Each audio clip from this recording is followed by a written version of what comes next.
ونستغفره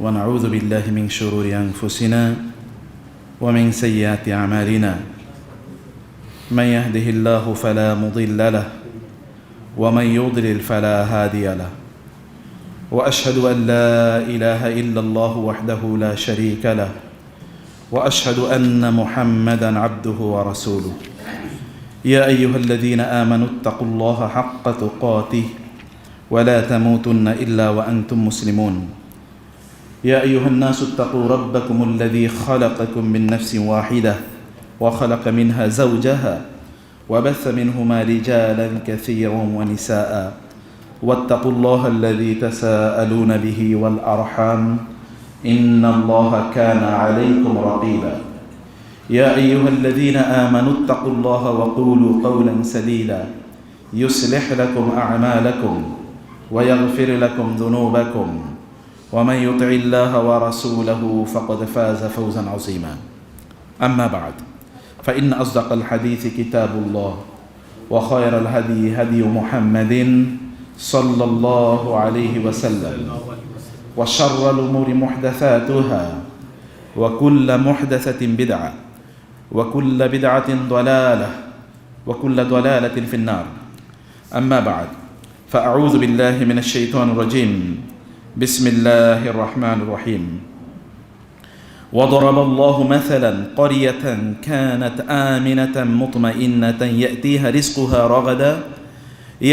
رزقها رغدا من كل مكان فكفرت بأنعم الله فأذاقها الله لباس الجوع والخوف بما كانوا يصنعون وقال النبي صلى الله عليه وسلم إن عظم الجزاء مع عظم البلاء إلى آخر الحديث الله سبحانه وتعالى শুকর আদায় করছি তিনি আমাদেরকে জুমার সালাতের জন্য এবং তার পূর্বের খুতবা শোনার জন্য মসজিদে সুস্থতার সাথে এবং ঈমানের এই নিয়ামতের সাথে আসার তৌফিক দান করেছেন বলে আলহামদুলিল্লাহ। রাসূলুল্লাহ সাল্লাল্লাহু আলাইহি ওয়াসাল্লামের উপর দরুদ এবং সালাম বর্ষিত হোক। আল্লাহুম্মা সাল্লি ওয়া সাল্লিম ওয়া বারিক আলা নাবিয়িকা মুহাম্মদ। আল্লাহুম্মা সাল্লি আলাইহি আল্লাহুম্মা বারিক আলাইহি। মসজিদে যারা প্রথমে আসেন তাদের একটা দায়িত্ব হলো সামনের জায়গাগুলো পূর্ণ করে বসা, সামনে জায়গা খালি রেখে পেছনে বসা। এটা একজন শক্তিশালী ইমানদারের লক্ষণ না। একজন ইমানদার চান কি তিনি সামনের কাতারে বসবেন নাকি পেছনের কাতারে বসবেন? রাসূলুল্লাহ সাল্লাল্লাহু আলাইহি ওয়াসাল্লাম বলেছেন ওয়ালা ইয়াজালুন নাসু ইয়াতাআখারু হাত্তা ইউআখিরাহুল্লাহ। কোন মানুষ যদি নামাজের কাতারে শেষের দিকে থাকতে চায় আল্লাহ তাআলা তাকে জীবনের দিকেও শেষের কাতারে রাখেন। তাহলে একটু চাইপে বসান, কাইন্ডলি একটু সামনে জায়গাগুলো পূর্ণ করে বসেন, যেন সামনে কাতার বন্ধ হয়ে পূর্ণ করে বসেন ইনশাআল্লাহ। আমাদের একটা ভুল জিনিস আছে, তাকে আমরা যারা সমাজে একটু অর্থবিত্তশালী, রাজনৈতিকভাবে গণ্যমান্য অথবা একটু দিনী ক্ষেত্রে একটু আগে আছে তাদেরকে আমরা সামনে দিয়ে আমরা পিছনে থাকি। তো জান্নাতে কি উনি যাওয়ার দরকার, আপনার যাওয়ার দরকার নেই? জান্নাতে দরকার আছে কি না? আস-সাবিকুনাস সাবিকুন উলাইকাল মুকাররাবুন। আগে থাকলেই আল্লাহর কাছাকাছি যাওয়া যায়। লাউ খান যদি লাউ ইয়ালামিন নাসু মা ফিন নিদাই ওয়াস সাফিল আউয়াল সুম্মা লা ইয়াজিদু ইল্লা আন ইস্তাহিমু লাস্তাহামু। যদি লোকেরা জানতো আজান দিলে কি ফজিলত আর প্রথম কাতারের দিকে থাকলে কি ফজিলত, আর তারা আজান দেওয়ার জন্যে অথবা প্রথম কাতারে দাঁড়ানোর জন্যে লটারি ছাড়া কোনো উপায় তাদের সামনে পায় নাই। কারণ এত পরিমাণ লোক এখন এটা নিয়ে কম্পিটিশন করছে যে কে আজান দেবে আর কে প্রথম কাতারে আসবে। এখন লটারি ছাড়া কোনো উপায় নাই, তাহলে তার প্রয়োজনে তারা লটারি দিয়েও কে সামনে আসছে। আর আমরা এখন লটারি দিয়েও সামনে আনতে পারি না, সবাই পিছনে থাকতে চায়। এটা একটা কি ফিতনা, অথবা দিনের ক্ষেত্রে এটা একটা পিছিয়ে পড়ার অন্যতম প্রধান লক্ষ্য, তাই না? আল্লাহ সুবহানাহু ওয়া তাআলা আমাদেরকে দিন গভীরভাবে বোঝার তৌফিক দান করুন। আজকে আমি যে আলোচনাটি করব, এই আলোচনাটি আপনাদের জন্য যতটা প্রয়োজন তার চেয়ে আমার জন্য বেশি প্রয়োজন। এবং আজকে যে আলোচনা করব এটা কোনো ভয় দেখানোর উদ্দেশ্য না, এটা একটা নাসিহা। ওমা নুরসিলু বিল আয়াতি ইল্লা তাখওয়িফা কোথাও কোথাও আল্লাহ তাআলা বলেছেন, আমি যখন বিপদ আপদ দিই তখন এটা মানুষকে সতর্ক করার জন্যে দেই যে তোমার কিন্তু বড় বিপদ আসতে পারে, অতএব সতর্ক হও। সূরাতুন নাহাল বাসায় গিয়ে পড়বেন, আমার খুবই প্রিয় সূরার মধ্যে একটা সূরা আর নাহাল, মৌমাছির সূরা। এই মৌমাছির সূরাতে আল্লাহ সুবহানাহু ওয়া তাআলা অনেকগুলো দৃষ্টান্ত আমাদেরকে দিয়েছেন। তোমাদের একটা দৃষ্টান্ত, আয়াত নম্বর হচ্ছে 112। কত নম্বর আয়াত? 112। আল্লাহ বলেছেন, ওয়াদরাবাল্লাহু মাসালান ক্বরিয়াতান কানাত আমিনাতান মুতমাইন্নাতান ইয়াতিহা রিজকুহা রাগাদান মিন কুল্লি মাকান ফাকাফারাত বিআনউমিল্লাহ ফাআযাকাহুল্লাহু লিবাসাল জুই ওয়াল খাউফি বিমা কানু ইয়াসনাউন। একটা গ্রামের, একটা জনপদের, একটা পরিবারের একজন ব্যক্তির উদাহরণ আল্লাহ তাআলা দিচ্ছেন। যদিও একটা জনপদের উদাহরণ, কিন্তু আপনি এটা আপনার নিজের জীবনে, আপনার নিজের পরিবারে, আপনার নিজের সমাজ এবং রাষ্ট্রের জন্যও এটাকে ব্যয় করতে পারেন। এমনকি কেউ যদি কোনো প্রতিষ্ঠান করেন, আপনার নিজের প্রতিষ্ঠান আছে, তার জন্য এটা প্রযোজ্য হতে পারে। সেটা যে কোনো প্রতিষ্ঠান তার জন্য হতে পারে। আপনার অর্থনৈতিক প্রতিষ্ঠান, রাজনৈতিক প্রতিষ্ঠান, সামাজিক প্রতিষ্ঠান, দিনী প্রতিষ্ঠান, for everything this story may apply. আল্লাহ বললেন, ওয়াদরাবাল্লাহু মাসালান, আল্লাহ তোমাদেরকে একটা উদাহরণ দিচ্ছেন। ক্বরিয়াতান, একটা জনপদের, একটা গ্রামের, একটা এলাকার, একটা বসতির। কানাত আমিনাতান, এটা ছিল খুবই নিরাপদ। কি ছিল? নিরাপদ, full of safety and security. দিন এবং রাতে আপনি ঘর থেকে বের হন, ঘরে থাকেন, টাকা পয়সা নিয়ে যান, অনেক দামি গয়নাগাটি অথবা অনেক দামি ডিভাইস নিয়ে ঘোরেন, কিছুই যায় আসে না, তাতে কেউ আপনার দিকে তাকাবে না, এরকম নিরাপদ। আবার এখানে কেউ আক্রমণ করে না, পাশের দেশ আক্রমণ করবে, অথবা পাশের ভাই আপনার, অথবা পাশের প্রতিবেশী আপনার জিনিস দখল করে নিয়ে যাবে, আপনার জমি দখল করবে, আপনার বিরুদ্ধে মিথ্যা মামলা দেবে। There is no tension, there is no this sort of apprehension, এমন কোনো ভয় নাই, ছিল না। এবং মুতমাইন্নাতান, আবার কেবল নিরাপদই ছিল না, এবং এটা ছিল অর্থনীতিতে খুবই কি সমৃদ্ধ। মুতমাইন্না মানে একেবারে প্রশান্ত, এর কোনো টেনশন নেই। একদিকে নিরাপত্তার কোনো সংকট নাই, আবার কিসের নাই, আবার অর্থনৈতিক কোনো সংকটও নাই, টাকাও আছে প্রচুর, আবার নিরাপদও। এবং আপনি জানেন রাসূলুল্লাহ সাল্লাল্লাহু আলাইহি ওয়াসাল্লাম বলেছেন, মান আসবাহা মিনকুম আমিনান ফি সিরবিহি মুআফান ফি জাসাদিহি ইনদাহু কুতু ইয়াউমিহি ফাকান্নামা হুইয়িজাত লাহু দুনিয়া বিহাযাফিরিহা। কেউ যদি সকালবেলা যখন ঘুম থেকে ওঠে তখন সে নিরাপদ, কেউ তার কোনো ক্ষতি করবে না, এটা সে নিশ্চিত যে কেউ তার কোনো ক্ষতি করবে না। এবং মুআফান ফি জাসাদি, সে শারীরিকভাবে সুস্থ। ইনদাহু কুতু ইয়াউমিহি, তার কাছে দিনের খাবার মজুদ আছে, খাবার নিয়ে তার কোনো টেনশন নেই। এ তো দুনিয়ার রাজা, সে কি দুনিয়ার রাজা। আর আপনার প্রচুর টাকা আছে, ঘর থেকে বের হতে পারেন না, সমাজে থাকতে পারেন না, আপনি তা দিয়ে কী করবেন? এটা দিয়ে করবেন কি? আপনি নিজেই অনেক টাকা আছে কিন্তু ভোগ করতে পারছেন না, তাইলে এটা দিয়ে করবেন কি? আল্লাহ তাআলা এমন একটা শহরের কথা বললেন, এমন একটা নগরের কথা, যে নগরটা ছিল কি আমিনাতান, একেবারে নিরাপদ, মুতমাইন্নাতান, আবার তার ইন্টারনালি কোহেশন আছে, মানে ভেতরগত সবাই মোটামুটি সুখে আছে, সমৃদ্ধিতে আছে, কোনো টেনশন নেই, কোনো অভাব নাই।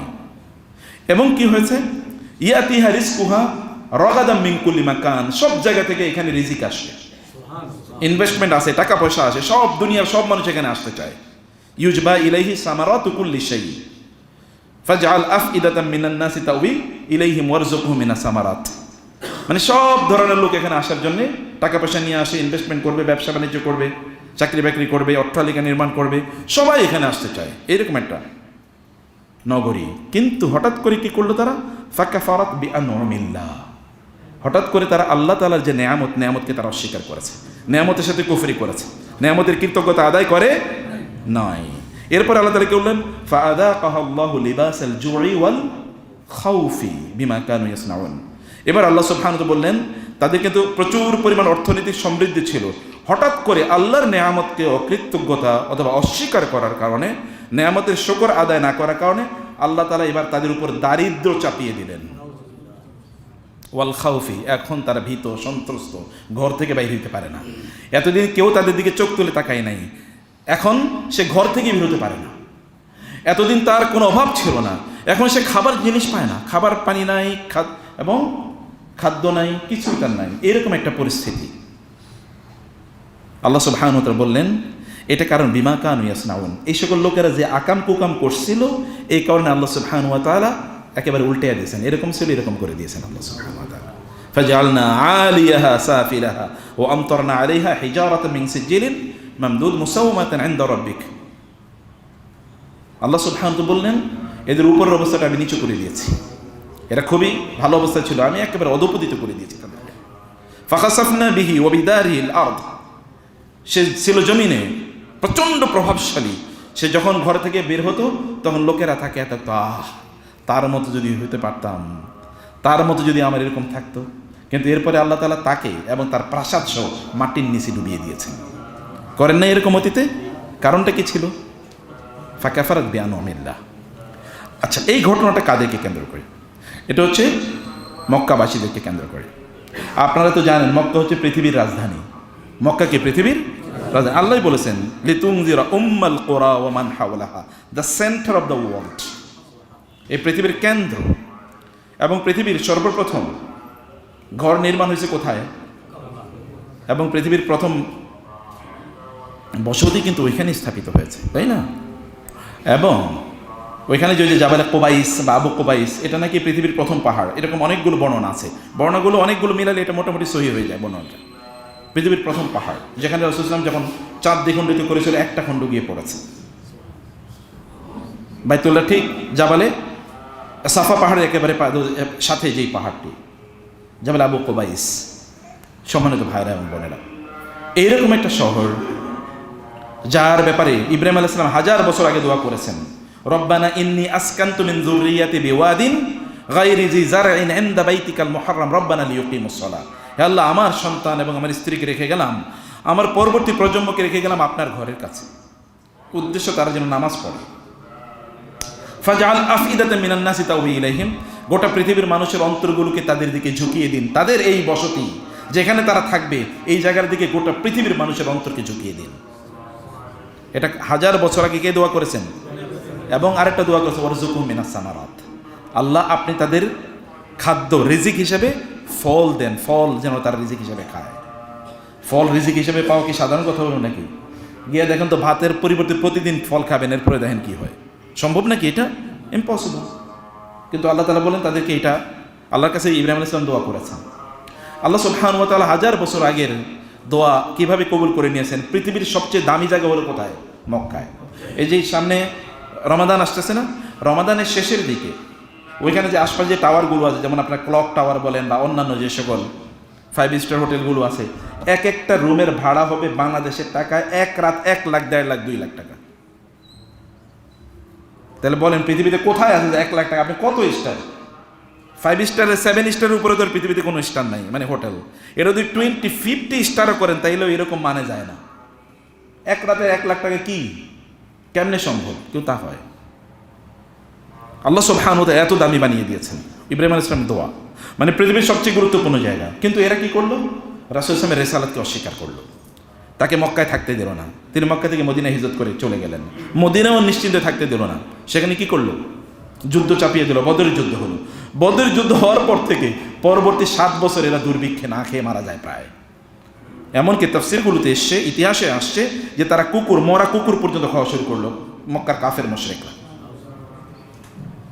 যা কিছু মরা। এবং যেই হাড়গুলো অথবা মাংসগুলো এগুলো তারা ফেলে দিয়েছিল, এগুলো শুকিয়ে গেছে। ওইখানে তো যেহেতু প্রচণ্ড গরম, কোনো কিছু পচে না, শুকিয়ে যায়, ওগুলো খুঁজে না, এরপরে এরা রান্না করে খাইতো। এর আগে তাদের অবস্থা কি ছিল? গোটা পৃথিবীর সব মানুষ ওইখানে আসে। কি হজের সিজন, হজ তো ইব্রাহিম আলাইহিস সালাম শুরু করে গিয়েছেন। অতএব হজের সময় গোটা পৃথিবী কি লোকেরা এখানে আসে এবং এখানে বিশাল বড় বাণিজ্য হয়। এদের রিহলাতাশ শিতাই ওয়াস সাইফ ফালইয়াবুদু রাব্ব হাযাল বাইতিল্লাযী আত'আমাহুম মিন জু' ওয়া আমানাহুম মিন খাউফ। এদের তো না খেয়ে মারা যাওয়ার কথা ছিল, কিন্তু আল্লাহ সুবহানাহু ওয়া তাআলা অনুগ্রহ করে তাদেরকে খাদ্য দিলেন, পানীয় দিলেন। এখানে পানি নাই, মক্কায় কোনো পানির ব্যবস্থা আছে নাকি? এখানে কোনো নদী আছে আশপাশে? কোনো নদী নাই তো, কিন্তু এখানে পানির অভাব আছে? আপনি বাংলাদেশে পানির অভাব পাইতে পারেন, কিন্তু মক্কায় পানির কোনো অভাব নেই। আমার জীবনে 1 সেকেন্ডের জন্য আমি কোনোদিন শুনি নাই যে পানি নেই। সুবহানাল্লাহ। এবং প্রতিদিন কি পরিমাণ লোক ওইখান থেকে পানি নিয়ে আসছে, জমজমের পানি, কিন্তু কেউ কোনোদিন বলছে যে না পানি এখন উঠে না, আগামী এক সপ্তাহ পানি একটু বন্ধ রাখলাম। কারণ আন্ডারগ্রাউন্ড ওয়াটার লেভেল কি নিচে নেমে যাচ্ছে না। যেমন ঢাকা শহরে দেখবেন আগে 40, 50, 60 ফিটে গেলে পানি পাওয়া যেত, কিন্তু এখন 100 ফিট গেলেও পানি পাওয়া যায় না অনেক জায়গায়, পানি নিচের দিকে চলে যাচ্ছে। কিন্তু তো মক্কায় তো জমজমে তো এরকম কোনোদিন হয় না যে পানি নিচে চলে গেছে, ওইখানে পানিরও কোনো অভাব নেই। 24 ঘন্টা লক্ষ লক্ষ কোটি কোটি লোক পানি তারা ব্যয় করতেছে, কিন্তু কোনোদিন 1 সেকেন্ডের জন্য পানি শর্টেজ হয় না। এই যে নেয়ামত আল্লাহ সুবহানাহু ওয়া তাআলা, এই নেয়ামত কিন্তু তখনও ছিল। এখন হয়তোবা দুনিয়ার টেকনোলজির ডেভেলপমেন্টের কারণে আপনি মনে করছেন যে অনেক কিছু দেখা যায়, তখনও মানুষ এখানে আসতো ব্যবসা করার জন্যে, কারণ এটা ট্রেড সেন্টার ছিল। ট্রেডিংয়ে সবচেয়ে বেশি কী হয়, ব্যবসা হয় আপনারা জানেন। যেমন সিঙ্গাপুর উৎপাদন করে না, কিন্তু পৃথিবীর ব্যবসার কেন্দ্র। যেমন দুবাই কোনো উৎপাদন নাই, কিন্তু ব্যবসার পৃথিবীর সেন্টার হলো এটা। ঢাকা, বাংলাদেশে এরকম আছে, যদি ঢাকায় আপনি পুরান ঢাকা বলেন অথবা চট্টগ্রামে যদি ওই যে খাতুনগঞ্জ বলেন, কিছু উৎপাদন হয় না, কিন্তু ওইটা সেন্টার। মক্কা ছিল এরকম trade centre, world trade centre. কিন্তু রাসূলের প্রতি তারা অস্বীকার করার কারণে, রাসূলকে অন্যায়ভাবে জুলুম করার কারণে আল্লাহ সুবহানাহু ওয়া তাআলা তাদের উপর কি চাপিয়ে দিয়েছেন, দুর্ভিক্ষ চাপিয়ে দিয়েছেন, এবং ওয়াল খাউফ, ভয়। এখন তারা মক্কা থেকে বাইরে যেতে পারতেছে না, কারণ মক্কা থেকে বাইরে যাবে কোথায়, সিরিয়ায়। সিরিয়া যাওয়ার আগে মদিনা হয়ে যেতে হবে, ওই দিকে যেতে পারছে না, ভয়, আতঙ্ক। এই কারণেই তো আবু সুফিয়ানের নেতৃত্বে একটা বিশাল বাহিনী গেছে সিরিয়াতে, যে 6 মাসের ব্যবসা একসাথে করে আসবে, কারণ প্রতিদিন তো আর আগের মতো যাওয়া যায় না। 6 মাসের ব্যবসা করে আসবে, এগুলো দিয়ে তারা একটু সংসার চালাবে, একটু কষ্ট মিষ্টি চলবে, আবার 6 মাস পরে যাবে, আবার একটু ব্যবসা করবে, এরকম একটা পরিস্থিতি। আল্লাহ সুবহানাহু ওয়া তাআলা ধপাস করে যারা রাজত্বে ছিল, যারা নেতৃত্ব প্রদান করেছে, যাদের কোনো অভাব ছিল না, গোটা পৃথিবীর মানুষ তাদের দিকে তাকিয়ে থাকতো সম্মান এবং সম্ভ্রমের দৃষ্টিতে, হঠাৎ করে তারা দুর্ভিক্ষ, তারা এখন হাত পাতে মানুষের কাছে। যারা অন্যদিকে নিরাপত্তা দিত, যে তোমাদেরকে নিরাপত্তা দিলাম, কেউ চোখ তুলে তাকাতে পারতো না, তাদের এখন নিজেরই নিরাপত্তার অভাব। সংকটটা কোথায় হয়েছে বলেন তো? কোথায়? ঈমানের সংকট। সম্মানিত ভাইরা এবং বোনেরা, আল্লাহ সুবহানাহু ওয়া তাআলা আমাকে এবং আপনাকে এটা একটা দৃষ্টান্ত হিসেবে প্রদান করেছেন। কোনো রাষ্ট্র যদি কি থাকে, কোনো প্রতিষ্ঠান, যেমন আপনার প্রতিষ্ঠানটা খুবই স্টেবল, ধরুন এখানে সব নিরাপদ, এভরিথিং নিরাপদ, ওই প্রতিষ্ঠানের উন্নতি হবে না মানে অনুন্নতি হবে? আচ্ছা, কোনো রাষ্ট্র, ওইখানে ধরুন কোনো নিরাপত্তার কোনো সংকট নাই, সব নিরাপদ, এবং এখানে আসলে আপনি ভালো ব্যবসা করতে পারবেন, ওইখানে গিয়ে লোকজন আসবে না, ওইখান থেকে পালাবে? আসবে। আমরা জানি যেমন পলিটিক্যাল স্টেবিলিটি, রাজনৈতিক স্থিতিশীলতা যদি থাকে, তাহলে কি আসে, FDI বলে, ফরেন ডিরেক্ট ইনভেস্টমেন্ট। তখন বিদেশেরই লোকেরা আসে ইনভেস্ট করতে, নিজের দেশের লোকেরা ইনভেস্ট করে। যেমন এখন আপনারা ব্যবসা বাণিজ্য বন্ধ করে দিয়েছেন, যে না এই সিচুয়েশন ব্যবসা করবো না, একটু দেখি না স্টেবল হয় কিনা। স্টেবিলিটি আসলে মানুষ কি করে, তারা বাণিজ্য করে, ব্যবসা করে, টাকা পয়সা আদরে বলে, আচ্ছা এক জায়গায় রেখে দিলাম, মোটামুটি নিরাপদে থাকি। আল্লাহ এরকম নিরাপত্তা হঠাৎ করে তাদের কাছ থেকে উইথড্র করেছেন, যখন আল্লাহ সুবহানাহু ওয়া তাআলা এর কৃতজ্ঞতা তারা আদায় করে না। প্রিয় ভাইরা এবং বোনেরা, আসমানি গজব যে কোনো সময় আপনার কাছে চলে আসতে পারে। আপনি হয়তো আজকে মনে করছেন যে আপনি খুবই প্রভাবশালী, প্রতিপত্তিশালী, ফেরাউনের মতো, অথবা আপনি মনে করতে পারেন আপনার অনেক টাকা আছে কারুনের মতো, অথবা আপনি মনে করতে পারেন আপনি প্রচণ্ড বুদ্ধিজীবী আবু জাহেলের মতো, তাই না? অথবা আপনি মনে করতে পারেন আপনি অনেক কূটনীতিবিদ ব্রিটিশ আবু লাহাবের মতো। তাতে কি আসে যায়? আপনি হয়তো মনে করতে পারেন আপনি কি নেতা, কার মতো, উমাইয়া ইবনে খালফের মতো। কি হবে? কিছুক্ষণ পরে মরে ধপাস করে পড়ে থাকবেন, কেউ ধরবেও না, যেমন আবু লাহাবকে ধরেই না কেউ। পৌঁছে গলে যখন তার দুর্গন্ধ চারিদিকে ছড়াচ্ছিল, তখন মক্কার লোকদের প্রেশারে, মক্কার কয়েকজন লোক এবং আবু লাহাবের ছেলেরা মিলিয়ে অনেক দূর থেকে লাঠি দিয়ে গুতিয়ে গুতিয়ে তারপরে তাকে, তার লাশটা কবরে ফেলেছে আবু লাহাবের। ওই লাশকে ধরেও না, তার স্ত্রী এবং সন্তান পালাইছে। আল্লাহ সুবহানাহু ওয়া তাআলা যদি চান, তাহলে এমন অবস্থা আপনার এবং আমার করতে পারেন। কোরআনে যেমন, এবার সূরাতুল আনকাবুতের কয়েকটা আয়াত একটু আপনাদেরকে বলি। আল্লাহ তাআলা বলেছেন, ওয়া আদাম ওয়া সামুদ ওয়া ক্বাদ তাবায়্যানা লাকুম মিন মাসাকিনিহিম। আদ এবং সামুদ, মক্কার আরবের লোকেরা এই দুটো জাতি সম্পর্কে জানতো, কারণ এদের অবস্থান এখনো সৌদি আরবের মধ্যেই। আদ এবং সামুদ, ওয়া ক্বাদ তাবায়্যানা লাকুম মিন মাসাকিনিহিম, তোমরা এখনো তাদের বাড়ি ঘরগুলো চেনো। ওয়া যায়্যানা লাহুমুশ শাইতানু আমালাহুম, শয়তান তাদের আমলগুলো কি করে দিয়েছিল, তাদের কাছে খুবই সুশোভিত, যা করে তাই ভালো লাগে। আমি সিনেমা বানাই, নাটক করি, ইসলাম প্র্যাকটিস করতে দেই না, ইসলাম যারা প্র্যাকটিস করে তারা আমি মারি, ধরি, খাই। অথবা ধরেন কি, আমি দিন মানতে চাই না, দিন আমার প্রচুর টাকা, আমার দিন দিয়ে করবো কি? আমি দিন করি না, আমি কেবল ফুর্তি ফ্যাশন করি, নাইট ক্লাবে গিয়ে আমি সময় কাটিয়ে দেই। এরকম আপনি করছেন, আপনি এরকম মনে করছেন। আল্লাহ সুবহানাহু বলেন এদেরকে আমি ধ্বংস করে দিয়েছি, তোমরা আশপাশে ঘুরলেই এরকম দেখতে পাবা। আল্লাহ তাআলা বলেন ওয়াযায়্যানাহুম শাইতানু আমারহুম, এই সকল লোকেরা তাদের যা করছে তাই মনে করছে আমি আমার চ্যালেঞ্জ করে কে, আমি কত ভালো, আমি কত শক্তিশালী, আমার কত সম্পদ আছে, আমার কত ফলোয়ার আছে, আমার কত অনুসারী আছে, আমার কত সাপোর্টার আছে, অত আমার কত শক্তি আছে। যেমন ইয়াং জেনারেশন, গায়ে শক্তির অভাব নাই, মনে করছেন পাহাড়ের ধাক্কা দিয়েও ফালিয়ে দিতে পারবেন, এরকম একটা ভাব আছে কিনা ইয়াংদের মধ্যে? দেখবেন ইউনিভার্সিটির পড়া লাগে না, আগে শুনতাম ইউনিভার্সিটি থেকে ভালো মানুষ বের হয়, এখন দেখি ইউনিভার্সিটিতে গেলে কি রামদা নিয়ে বাইর হয় মানুষের পিটানোর জন্য। এখন ইউনিভার্সিটি লাগে না, এখন কলেজেই মারামারি করে, মনে হচ্ছে যেন কলেজে গেছেই মারামারি করেছে, পড়াশোনা নেই। মানে ইয়াং তার যে শক্তি আছে এটা সে প্রদর্শন করে কিসের মাধ্যমে? তার মারামারি ইত্যাদির মাধ্যমে। আল্লাহ সুবহানাহু ওয়া তাআলা বললেন ফাসাদ্দাহুম আনিস সাবিলি ওয়া কানু মুস্তাবসিরিন, এগুলো তাদেরকে আল্লাহ সুবহানাহু ওয়া তাআলার পথ থেকে বিচ্যুত করে রেখেছে। আল্লাহ তাকে যে নেয়ামত দিয়েছেন, এই নেয়ামতের কারণে সে আল্লাহর পথ থেকে দূরে সরে গেছে। যেমন আপনার যদি টাকা পয়সা বাড়ে তাহলে আপনার আর মসজিদে খুঁজে পাওয়া যায় না, আপনার ব্যবসা বাড়ছে এখন আর আপনার মসজিদে খুঁজে পাওয়া যায় না, এখন ব্যস্ততা বাড়ছে না, এখন কি আর মসজিদে আসা যায় নাকি? এখন আপনার প্রমোশন হয়ে গেছে, এখন কি আর মসজিদে আসা যায়? এখন সাধারণ মানুষ মসজিদ যাবে, আমি এত বড় নেতা, আমি যদি সবার আগে মসজিদে যাই তাহলে কেমনে হয়? আমি সবার পরে যাবো আর অন্যদের কাঁধের উপরে হন হন করে এসে সামনে বসবো, আছে কিনা এরকম কিছু বেয়াদব? এমন কিছু বেয়াদব আছে কিনা? মনে করে যে সে অনেক কিছু হয়ে গেছে আর আরেকজনের কাঁধের উপরে এসে তারপরে চলবে, এটা তো হারাম। কেউ যদি মুসলমানের কাঁধের উপর চড়ে জমাবার এরপরে সামনে এসে বসতে চায়, তার নামাজ হবে নাকি? তার নামাজ হতে হবে না, কারণ ইজাউল মুমিন হারামুন, মোমেনদেরকে কষ্ট দেয় হারাম, আর এটা তো মোমেনের অধিকার, তিনি যেখানে এসেছেন সেখানে তিনি বসবেন, আপনি তাকে সরিয়ে দিয়ে ওইখানে যেতে পারেন না, আপনি পরে এসে সামনে আসতে পারেন না, এটা কোনো অধিকারই আপনার নেই। কিন্তু এমন কিছু লোক উদ্ধত অহংকারী ফেরাউনি ক্যারেক্টারের এমন কিছু লোক সমাজে আছে। আল্লাহ তাআলা বলেন এগুলো তারা নিজেরা দেখতে পায় যে এরকম বহু জাতিকে আমি ধ্বংস করে দিয়েছি। যেমন ওয়াকারুনা, কারুনের কথা আল্লাহ তাআলা বলেন, তার প্রচুর পরিমাণ সম্পদ ছিল, টাকা, কারণ টাকা থাকলে আপনি মাস্তান কিনতে পারেন, টাকা থাকলে আপনি রাজনীতিবিদেরও কিনে ফেলতে পারেন, নাকি এরকম হয় কিনা? পৃথিবীর সকল টাকাওয়ালারা রাজনীতিবিদের কিনে ফেলে। যেমন আমেরিকাতে যদি যান তারা দেখবেন টাকাওয়ালারা, যেমন ইহুদিরা, তাদের প্রচুর টাকা, কিন্তু আমেরিকার সিনেটর এবং ওদের যেই আছে কি বলে না, ওদের যে লোয়ার হাউসে যারা আছে সবাইকে ওরা কিনে ফেলে, লবি গ্রুপ তারা বানায় এদেরকে, কারণ ওদের টাকার অভাব নেই, মিডিয়া ওদের কাছে। এবং ওয়া ফিরআউনা, এরপরে ফেরাউন, অর্থাৎ যারা পলিটিক্যাল ক্ষমতার অধিকারী, এবং হামানা, এবং যারা আবার মাসল পাওয়ার। হামান হচ্ছে ফেরাউনের কি একজন, যে ফেরাউনের অর্থমন্ত্রী কারুন, আরেকজন ফেরাউনের ওই যে চিফ অফ আর্মি, কি বলে এটাকে, ওই যে সেনাপ্রধান। কারুন হচ্ছে মানে হামান হচ্ছে সেনাপ্রধান। এই তিনজন কথা আল্লাহ বলেন। সেনাপ্রধান এটা ফেরাউনের হতে পারে, কিন্তু আপনিও তো শক্তি, সেনাপ্রধান মানে কি শক্তি, মানে আপনার শক্তি আছে, তো আপনার অনেক পরিমাণ ফলোয়ার আছে ফেসবুকে, সোশ্যাল মিডিয়াতে, অথবা এলাকার লোকেরা আপনার বড় ভাই হিসেবে মানে, অথবা আপনার প্রচুর পরিমাণ শক্তি আছে, আপনার যা মনে চায় তা করতে পারে, অথবা আপনার সৌন্দর্য আছে, মেয়েরা আপনার পেছনে ঘুরে, অথবা ছেলেরা আপনার পেছনে ঘুরে, যাই হোক না কেন, অথবা আপনার অনেক বুদ্ধি, এই কারণে সবাই আপনার কাছে একটু বুদ্ধি নেওয়ার জন্য আসে। আর হচ্ছে হামান টাইপের লোক। আল্লাহ তাআলা বলেন ওয়ালাকাদ জাআহুম মূসা বিল বাইয়িনাত, এদের কাছে মূসা আলাইহিস সালাম বিভিন্ন কি নিদর্শন নিয়ে এসেছিল। আল্লাহ তো মূসা আলাইহিস সালামকে 9টা নিদর্শন দিয়েছেন, ফি তিসঈ আয়াতিন ইলা ফিরআউন ওয়া কওমিহি। 30 আয়াত মানে 9টা মুজিজা আল্লাহ সুবহানাহু ওয়া তাআলা বা 9টা নিদর্শন দিয়েছেন।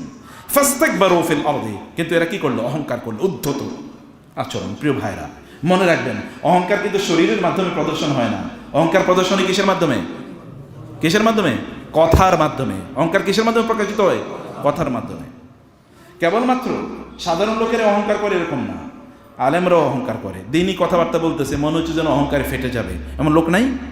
ভয়াবহ অবস্থা। অহংকার অন্তরের রোগ, এটা শরীরের ইস্যু না, এটা অন্তরে।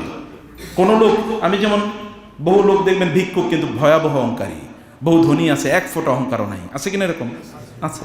আপনি দেখবেন আপনি আপনার বাসায় ভাড়া থাকে, কিন্তু তার অহংকার দেখলে আপনি বাঁচবেন না, ভয়াবহ অবস্থা। আপনি ভাড়াটি এমন হচ্ছে যে আপনি ওইখানকার মানে আপনি মনে হচ্ছে আপনি ওইখানকার মালিক, মনে হচ্ছে আপনি ভাড়াটিয়া আর ওই লোক মালিক, এরকম একটা ভাব। অহংকার এটা মানুষের চরিত্রে বা মানুষের কথায় প্রকাশ পায়। অনেক সুন্দর পোশাক পরলে মানুষ অহংকারী হয় না, কখনো কখনো সিরা জামা নিয়ে অহংকার করতে পারে, সিরা জামা পরে আমি হাঁটি, এটা একটা অহংকার ইস্যু থাকতে পারে কি না? থাকতে পারে। কারণ অহংকার কিসের ইস্যু? অন্তর ইস্যু, মনের ইস্যু, মনের ইস্যু অহংকার। আল্লাহ তাআলা বললেন ফাস্তাকবারু ফিল আরদ ওয়া মা কানু সাবিকিন, তারা অহংকার করেছে আর তারা আমাকে কোনোভাবেই পরাজিত করতে পারে নাই। কি হয়েছে? ফাকুল্লান আখাযনা বিযামবিহি, এদের প্রত্যেকে তার নিজস্ব ধরনের অপরাধ ছিল, ওই অপরাধের কারণে আমি তারে পাকড়াও করেছি, ধরছি। সবার অপরাধ কি একরকম নাকি? যেমন ইয়াং জেনারেশন, তার অপরাধ হলো সে তার চোখ দিয়ে জেনা করে। আরেক দল লোক আছে নাইট ক্লাবে গিয়ে জেনা করে, এরা চোখ দিয়ে জেনা করে। কিভাবে চোখ দিয়ে জেনা করে? যখন সে ফেসবুকে একটা মহিলা দেয়, এর ছবি দেখে, একটা নর্তকীর ছবি দেখে, অথবা কোনো একটা নর্তকীর গান শুনে এরপর ওইখানে দাঁড়ায় আছে কতক্ষণ, স্টিল চোখটা অন্যদিকে সরায় না, এটাও তো একটা জেনা। যেমন রাস্তা দিয়ে কোনো একটা মহিলা যাচ্ছে, আপনি কতক্ষণ তাকিয়ে থাকলেন, একটু দেখলেন কেমনে হাঁটে, কেমনে যায়, এটাও তো জেনা। জেনা তো জেনাই। এটা শরীরের একটা অঙ্গ দিয়ে হয় না, এটা মন দিয়ে হয়। যখন আপনি কাউকে নিয়ে চিন্তা করেন তখনও জেনা, এটা মনের জেনা।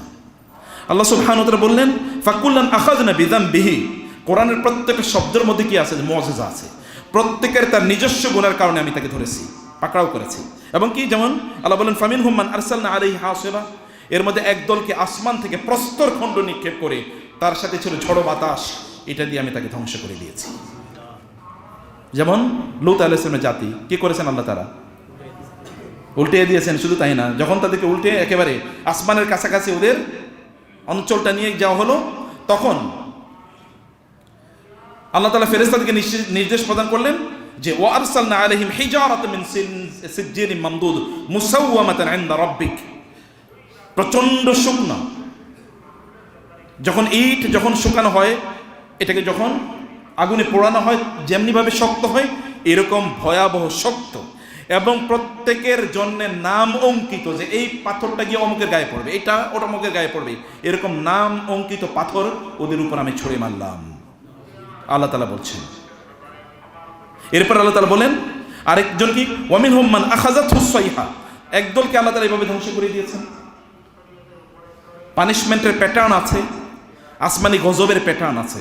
আসমানি গজব সবার জন্য একরকম না, সবার জন্য একরকম না। আসমানি গজব এক একজনের জন্য এক এক রকম, কারণ আল্লাহ সুবহানাহু ওয়া তাআলা এর শাস্তি এটা তিনি কেবল জানেন, আর কেউ জানে না। ওয়ামা ইয়ালামু জুনুদা রাব্বিকা ইল্লা হু ওয়ামা হিয়া ইল্লা যিকরা লিল বাশার, আল্লাহ তাআলা কাকে কি দিয়ে শাস্তি দেবেন এটা তিনিই জানেন, এটা তিনিই জানেন। কখন কখনো পানি, যে পানি আপনার জীবন বাঁচানোর জন্য প্রয়োজন হয়, সে পানিতে মানুষ মরে, মরে না? মরছে কিনা? ফেরাউন মরে নেই? ও পানি ওরে বাঁচানোর কথা, কিন্তু পানি তারে মারছে। এটা হতে পারে যে বাতাস আপনাকে বাঁচানোর কথা, ওই বাতাসই আপনাকে কখনো হয়তো ধ্বংস করে ফেলে, অথবা বাতাসের অভাবে মারা যায়। অক্সিজেনের কোনো অভাব নাই, কিন্তু অক্সিজেনের অভাবেই লোকেরা মারা গেছে। করোনায় মারা যায়নি। আল্লাহ সুবহানাহু কখন কোনটা দেবেন এটা তিনিই জানেন। এবং তিনি বলেছেন ওয়ামিনহুম মান আখাযাতহুস সাইহা, কখনো কোনো আসমান থেকে বিকট আওয়াজ এসে কোন কোন দলকে আল্লাহ তাআলা একেবারে ধ্বংস করে দিয়েছেন। আসমান থেকে আওয়াজ এসছে, বিকট আওয়াজ, বজ্রপাত এসছে, আওয়াজের মাধ্যমে ধ্বংস হয়। এটা জানেন তো আপনারা? কিয়ামতের দিন কি হবে বলেন তো? ইসরাফিল করবে কি? তো সিংহায় ফু মানে কি? এটা হচ্ছে শব্দ। সাউন্ডের চেয়ে ডিস্ট্রাকটিভ পৃথিবীতে আর কিচ্ছু নাই, বুঝতে পেরেছেন? সাউন্ড মানে আওয়াজের চেয়ে ভয়ঙ্কর আর কোনো কিছু নাই। এখানে যদি আমি ধরেন 1000 ভলিউমের যদি সাউন্ড এখন করে দেই, আপনি দেখবেন আপনার কান ফেটে একবারে হার্ট টাট সব ফেটে এখানে মারা যাবেন। কারণ আল্লাহ সুবহানাহু বলেছেন সেখানে আমাদের জাসিমিন, ওরা ওইখানে মরে পড়েছে যখন আসমান থেকে বিকট আওয়াজ আসছে। যেমন ইসরাফিল যখন আওয়াজ দেবেন সিংহায়, ওই আওয়াজের কারণে লোকেরা তখন মরে পড়ে যাবে, মরে পড়ে থাকবে সব। এরকম একটা দলকে আমি করেছি। ওয়ামিনহুম মান খাসাফনা বিহিল আরদ, কাউকে কাউকে আমি জমিনের মধ্যে ধসিয়ে দিয়েছি। ভূমিকম্প হয়েছে অথবা জমিন ধসে পড়েছে, মাটি ধসে পড়েছে, নিচের দিকে তারা ডেবে গিয়েছে। ওয়ামিনহুম মান আগরাকনা, আরেক দলকে আমি পানির মধ্যে ডুবিয়ে দিয়েছি। বিভিন্ন জনকে বিভিন্নভাবে আমি ধ্বংস করে দিয়েছি। ওমা কানাল্লাহু লিয়াযলিমাহুম ওয়ালাকিন কানু আনফুসাহুম ইয়াযলিমুন, আল্লাহ তাআলা বললেন আল্লাহ তাদের উপর জুলুম করেন নাই, বরং এই লোকেরা নিজের উপর কি করেছে? জুলুম করেছে। সম্মানিত ভাইরা এবং বোনেরা, আমি আজকেই আপনাদেরকে যে বিষয়টি আলোচনা করতে চাই সংক্ষেপে, তা হলো আসমানি আযাব আমাদের উপর মাঝে মাঝে আসে, কিন্তু কেন আসে সেটা আমরা বুঝি না। আসমানি আযাব 3 রকম হতে পারে। একটা আসমানি আযাব, এটা আল্লাহ তাআলার পক্ষ থেকে আমাদের জন্য পরীক্ষা। আল্লাহর পক্ষ থেকে কি পরীক্ষা? আপনি মনে করবেন যদি আপনি প্রচণ্ড ইমানদার হন এবং আপনি যদি আল্লাহ সুবহানাহু ওয়া তাআলার উপর মনে করছেন, এটি আপনার জন্য কি নেয়ামত হবে। যেমন ইউসুফ আলাইহিস সালাতু ওয়াস সালামকে ভাইয়েরা যদি কূপের মধ্যে নিক্ষেপ না করতো, আচ্ছা কূপ থেকে যদি মিশরের একদল ব্যবসায়ী তাকে তুলে নিয়ে মিশরে বিক্রি না করতো, কৃতদাস আকারে যদি বিক্রি না করতো, আচ্ছা মিশরে নিয়ে সেই কোথাও কাজে অথবা ধরেন যারা ধরে নিয়ে গেছে, তারপরে এত সুন্দর ছেলে তো, আরে ইউসুফ আলাইহিস সালাম তো আল্লাহ তাআলা যাকে সৃষ্টির অর্ধেক সৌন্দর্য দিয়েছেন। রাসূল সাল্লাল্লাহু মেরাজ থেকে ফিরে এসে বলছেন, আল্লাহর কসম, আল্লাহ সত্যি আমার এই ভাইরে তার সৃষ্টির অর্ধেক সৌন্দর্য দিয়েছেন, এমন সুন্দর আমি কাউকে দেখি না। আচ্ছা তিনি যদি এত সুন্দর হতেন, রাসূল ইসলাম কেমন সুন্দর ছিল, তার সৌন্দর্যের কোনো তুলনা আছে? আল্লাহ। ইউসুফ আলাইহিস সালাম তাহলে ছোটবেলায় তো এমনি সবাই সুন্দর দেখা যায়, আর তিনি যদি এরকম অর্ধেক সৌন্দর্যের মালিক হন, তাহলে ছোটবেলায় কেমন সুন্দর ছিল। এবং এই কারণে ওই যে যারা ব্যবসায়ী, তারা যখন বালতি ফেলেছিল পানি তোলার জন্য, তখন বালতিতে যখন বাচ্চা উঠে এসে একটা লোক, একটা মানে শিশু, তখন তারা কি বলছে, ইয়া বুশরা হাযা গোলাম, এই বিশাল সুসংবাদ আমাদের জন্য, অসাধারণ সুন্দর একটা যুবক মানে শিশু আমরা পাইছি, তুলতে গেছি পানি, পাইছি কি স্বর্ণের খনি। তারপরে তারা কে ওয়াশারাউহু বিসামানিন বাকসিন দারাহিমা মাদুদা। আল্লাহ বলেন ইউসুফের যে দাম, এই দাম তো দুনিয়া দিয়ে কেনা যায় না, কিন্তু তারা খুব কম দামে বিক্রি করে দিল। আচ্ছা বিক্রি করছে, এরা যদি মনে করতো যে না তারে আমি আমাদের ছেলে বানাই, তাহলে ভিন্ন ঘটনা ঘটতে পারতো। তারে যদি ওইখানে কোপেও না নিক্ষেপ করতো, তাও ভিন্ন ঘটনা করতে পারতো। এই ব্যবসায়ীরা, বণিকরা যদি না তুলতো, তাইলেও ভিন্ন, অথবা অন্য দেশের বণিকরা তাকে তুলতো, সিরিয়ার বণিকরা, মানে মিশরের বণিকরা তুলতো না, অথবা ধরেন আরবের বণিকরা তুলতো, ইয়েমেনের বণিকরা তুলতে পারতো, কিন্তু নিচে কারা? সিরিয়ার বণিকরা। আচ্ছা বণিকরা মানে মিশরের বণিকরা বিক্রি করলো কোথায়? মিশরের বাজারে। তখন কৃতদাস বাজারে বিক্রি হইতো, গরু ছাগলের মতো, হাঁস মুরগি অর্থাৎ গবাদি পশুর মতো মানুষ বিক্রি হতো বাজারে। এখন কিনে নিল কে বলে তো মিশরের গভর্নর, মানে মিশর এটা তো একটা বিশাল সাম্রাজ্য। মিশর মানে কি এখনকার মিশর না, কিন্তু মিশর মানে আশপাশের বহু দেশ মিলে একটা সাম্রাজ্য, বুঝতে পেরেছেন? যেমন এখন আমেরিকা 52-53টা স্টেট আছে, কোনো এক সময় যদি ভেঙে যায় তাহলে বাংলাদেশের মতো এরকম 52-53-50টা 60টা দেশ হয়ে যাবে, তাই না? এই পাশের দেশ যদি ভেঙে যায় তাহলে বাংলাদেশের মতো এরকম অথবা 13-14-15টা দেশ হয়ে যাবে, একটা বিশাল সাম্রাজ্য ছিল। এখানকার এই মিশরের এখানকার গভর্নর, তার নাম ছিল আজিজ এ মিসর, বলা হতো আজিজ। আজিজ মানে গভর্নর। গভর্নরই তারে কিনলো কেন বলেন তো? অন্য কেউ কিনতে পারতো, গভর্নর তারে কিনলো। কিনে নেওয়ার পর এরপরে তার স্ত্রীকে গিয়ে বললো যে মানে আশা করছে সে আসা ইয়ান ফাউনা আউনাত তাখিদাহু ওয়ালাদা, আচ্ছা আমাদের তো ছেলে মেয়ে নাই, আচ্ছা ওরে ছেলের মতো করে বড় করি, অথবা ও বড় হলে আমাদের কিছু না কিছু একটা উপকার করবে। রাজপ্রাসাদে নিয়ে গেলেন, রাজপ্রাসাদে তিনি গেলেন। আচ্ছা রাজপ্রাসাদে যাওয়ার পর, আচ্ছা এর আগে দেখেন ছোটবেলায় তিনি যদি স্বপ্নের কথা যদি তার ভাইদেরকে না বলতে, তাহলে কি হইতো? ভাইদেরকে বলেই তো ভাইরা তার বিরুদ্ধে কি করেছে? চক্রান্ত করে ষড়যন্ত্র করেছে। আচ্ছা ওইখানকার ওই যে মিশরের গভর্নরের স্ত্রী কেন ইউসুফ আলাইহিস সালামের প্রতি এত মুগ্ধ হলো? কেন? সে তো একজন সম্রাটের অথবা ধরেন রাজার স্ত্রী, মানে রাজা না বলে কোন তো গভর্নরের স্ত্রী, ওইখানকার মুখ্যমন্ত্রী প্রাইম মিনিস্টার তার স্ত্রী, অর্থাৎ তার তো একজন যুবকের অক্ষেত, তার কোত্থেকে আসে তার কোনো ইচ্ছে নাই, এরপরও কৃতদাস আকারে সে মানে কিনে এসছে তাকে বাজার থেকে, তার জন্য কত শাকাফাহা হোব্বা আল্লাহ তাআলা বলেছেন যে তার জন্য তিনি ভয়াবহভাবে দুর্বল হয়ে পড়লেন। কেন? এটা কেন হলো? আবার তারপরে ঘরের মধ্যে বন্দি করে ইউসুফকে বলেন আসো। ইউসুফ আলাইহিস সালাম দৌড়ালেন, দরজাগুলো সব ভেঙে গেল, মানে ফটফট করে খুলে গেল। ওইখানে এসে আজিরে মিশরেই কি দরজার সামনে দাঁড়ানো, এবং সেখানেও তার স্ত্রী বললেন তোমার স্ত্রীর প্রতি এরকম খারাপ কাজ করতে চাইছিল, তুমি কি করলা? প্রমাণিত হল ইউসুফ আলাইহিস সালাম তিনি কি নির্দোষ। এরপরে তিনি চলে গেলেন কি কারাগারে। তিনি বললেন আমার কারাগারে পাঠিয়ে দেন, কারাগারে আমার জন্য ভালো। আচ্ছা কারাগারে না গেলে কি হইতো? বলতো যে ঠিক আছে তুমি তোমাদের, ঠিক আছে তুমি যাও, আমার রাজপ্রাসাদ থেকে চলে যাও, অন্য যেখানে ইচ্ছা যাও, সেটাও করতে পারতেন। গেলেন কারাগারে। কারাগারে আবার দাখালা মাহুস সিজনা ফাতায়ান, কারাগারে তার সাথে দুজন যুবক আবার ছিল, ওরও কারাবন্দি। সেখানে তারা দুজন আবার স্বপ্নে দেখছে। এই স্বপ্নের ব্যাখ্যা আবার ইউসুফ আলাইহিস সালাম করেছেন। এর মধ্যে একজন আবার কি গিয়ে ওই যে আজিজে মিশরের তার সেবা, মানে তার পাচক মানে তার রান্না বান্না করতো, এরকম একজন লোকে পরিণত হয়েছে। এটাও তো না হতে পারত। এরপরে সম্রাটটা স্বপ্নে দেখছে, স্বপ্নের ব্যাখ্যা দিলেন কি ইউসুফ আলাইহিস সালাম। এরপরে ইউসুফ আলাইহিস সালাম ধীরে ধীরে কি হয়ে গেছেন? মিশরের সম্রাট, খাদ্যমন্ত্রীর পরে কি হয়েছেন? সম্রাট, একাধারে নবী এবং সম্রাট, নবী এবং সম্রাট। এর মধ্যে কিন্তু ওই যে মিশরের মানে যারা সম্রাট তাদেরকে ফেরাউন বলা হয়, সবসময় আগ থেকে ফেরাউন বলা হতো। মিশরের সম্রাটদেরকে কি ওটাই তাদের উপাধি। তো ইউসুফ আলী ইসলামের সময়ে মধ্যখানে আর কিন্তু সম্রাট নাই। আবার বনি ইসরায়েল তখন ওইখানে কি প্রতিষ্ঠিত, বনি ইসরায়েল ইউসুফ আলী ইসলামের ভাইয়েরা মিলিয়া যে বংশ 12 গোত্র, কারণ ইউসুফ ইসলাম এবং তার ভাইয়েরা মিলে কতজন, 12 জন, 12 ভাই। এই সিচুয়েশন যদি না হতো তাহলে কি তিনি মিশরের সম্রাট হইতেন? প্রিয় ভাইরা বোনেরা, আপনি তো জানেন না what is at the end of the tunnel. টানেলের শেষ প্রান্তে কি আছে আমি তো জানি না। জানি কিছু, দিনের শেষ প্রান্তে কি আছে আমি জানি না। দিনের শুরুতে যদি আপনার জীবনে কোনো কিছু ঘটে, এটা নিয়ে হতাশ হইয়েন না।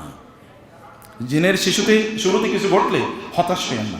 রাসূলুল্লাহ সাল্লাল্লাহু আলাইহি ওয়াসাল্লামের প্রতি ওরা যদি হত্যা করার জন্য পরিকল্পনা না করতো, আবু জাহেলের নেতৃত্বে প্রত্যেক গোত্র থেকে একজন যুবক করে নিয়ে আসা হলো, এবং আল্লাহ সুবহানাহু ওয়া তাআলা রাসূল সাল্লাল্লাহু জানিয়ে দিলেন যে এরকম এরকম ঘটছে। আপনি ওয়াইজ গাদাউত মিন আহলিকা ইজ আখরাজাকাল্লাযীনা কাফারু সানিয়া ইসনাইনি ইয হুমা ফিল গার ইয ইয়াকুলু লিসাহিবি লা তাহজান ইন্নাল্লাহা মা'ানা। আল্লাহ সুবহানাহু ওয়া তাআলা জানিয়ে দিলেন আপনার এবার হিজরত করতে হবে।